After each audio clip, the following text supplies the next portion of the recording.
Pas de repentance, le terme n'est sans doute pas assez laïque pour Lionel Jospin. Pas d'acte de culpabilité de la France non plus. Le Premier ministre s'en tient à un travail de mémoire. Ce n'est pas quelque chose qui relève d'une repentance, mot que je n'aime pas. Ce n'est pas quelque chose qui relève même de procédure judiciaire. C'est quelque chose qui relève d'une vérité qui doit être dite, située dans son contexte d'ailleurs. Seul le Parti communiste souhaitait la création d'une commission d'enquête parlementaire sur la torture. Des faits de toute façon amnistiés depuis plus de 30 ans. Un travail de mémoire, dit le Premier ministre, mais de quelles mémoires au pluriel? Pour les rapatriés, la torture était obligée face aux bombes du FLN.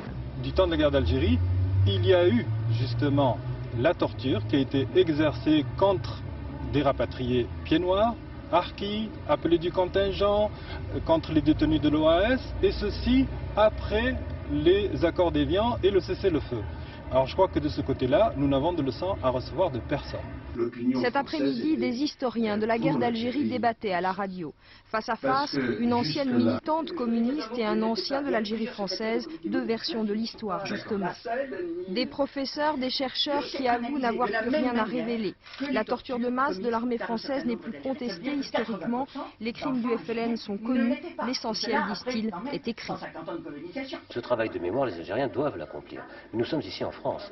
Et en France, naturellement, la question centrale, c'est la responsabilité ou non des pouvoirs politiques français, des autorités françaises, sur ce qu'a été cette sale guerre, de ce qu'on a appelé la sale guerre, au niveau de l'engrenage, de ce qui s'est passé au niveau des méthodes violentes, des disparus, de la torture, etc. Bref, commencer à regarder enfin en face ce qui s'est produit pendant la guerre d'Algérie. Regarder les tortures commises par l'armée française entre 54 et 62, c'est à coup sûr réveiller et raviver une guerre des mémoires. C'est ce que les hommes politiques aujourd'hui semblent vouloir éviter. Seul, le président de la République n'a encore rien dit.